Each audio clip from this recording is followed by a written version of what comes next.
तो बहुत प्रसन्नता थे कि बहुत समय के बाद आज हमने इस ऐतिहासिक कदम उठाए और मैं अपनी भारत की अपनी प्यारी बहनों को उन सभी को बधाई देती हूँ और जिन दलों ने हमको समर्थन दिया उनको भी बधाई और बहुत बहुत धन्यवाद।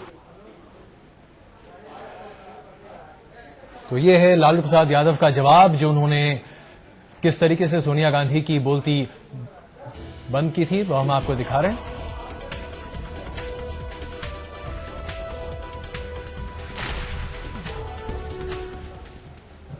और सबसे बड़ी और अहम बात यहां पर यह है कि हम चर्चा कर रहे थे ब्रेक में जाने से पहले, मनीष जी आपके ऊपर यह सवाल, बड़ा दिल आप दिखा सकते हैं या नहीं, ये कहना है रविशंकर जी का। आज बड़ा दिन है, बड़ा दिन दिखाना चाहिए, सारा श्रेय है सोनिया गांधी के कदमों पर डालना शायद उचित नहीं होगा, ऐसा बीजेपी का मानना है।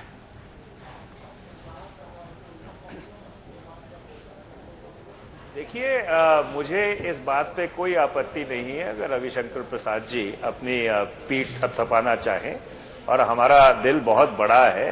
हम इनको भी मुबारकबाद देते हैं कि आज इन्होंने समर्थन किया जो सरकार बिल लेके आई थी, और मैं ये उम्मीद करता हूं कि जिस तरह का रचनात्मक दृष्टिकोण इन्होंने आज दिखाया है, ऐसा ही रचनात्मक दृष्टिकोण राष्ट्र के सामने जो और बड़े मसले हैं उसके ऊपर भी दिखाएंगे।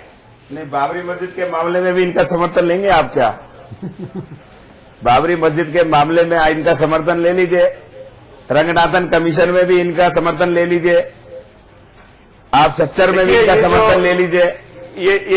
ये जो समाजवादी पार्टी के सदस्य बैठे हैं, जिनको पहले तो ये नहीं मालूम कि राज्यसभा में किस तरह से अपने आप को कंडक्ट करना चाहिए, जिसको हाउस ऑफ एल्डर्स माना जाता है, क्लास में आ जाएंगे हम लोग। बदतमीजी से इन्होंने उपराष्ट्रपति का तौहीन किया है, ऐसे व्यक्तियों को तो सदा सदा के लिए राज्यसभा से निकाल देना चाहिए। नहीं, आपने जिस तरह से बिल लाकर तानाशाही का काम किया है, आप ये काम भी करिए, आप मोशन लाइए। जिस तरह से आपने जिस तरह से आज मोशन लाए उसी तरह से लाइए।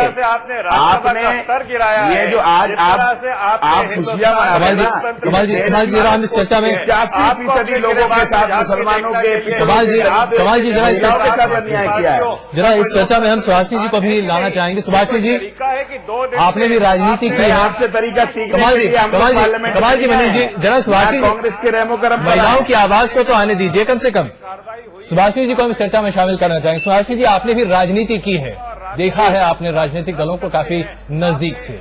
ये जो बिल पारित किया गया राज्यसभा में, आपको लगता है कि इससे वाकई में फायदा उन लोगों तक पहुंचेगा जहां पहुंचना चाहिए, या फिर ये सिर्फ राजनीतिक शगुफा है कि हम किसका समर्थन लेंगे और किसका नहीं लेंगे? नहीं, ये कोई शगुफा नहीं है।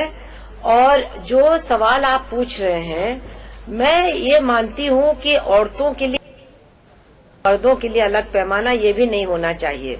आज आखिर आपके लोकसभा में किस तरह के मर्द हैं, उनमें अरबपति, खरबपति, करोड़पति, उनकी संख्या कितनी है, तो वो भी कभी कभी लोगों के जहन में बात आनी चाहिए।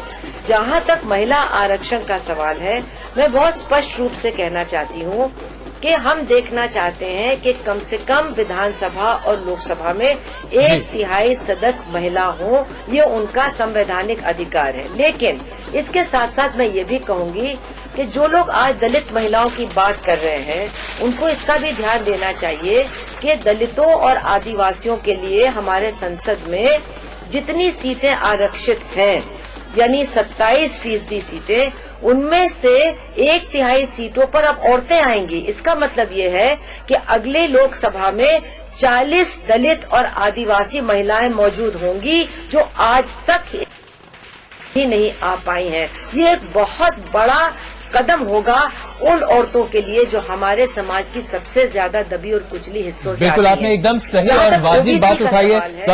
मुझे आपको बीच में रोकना पड़ रहा है।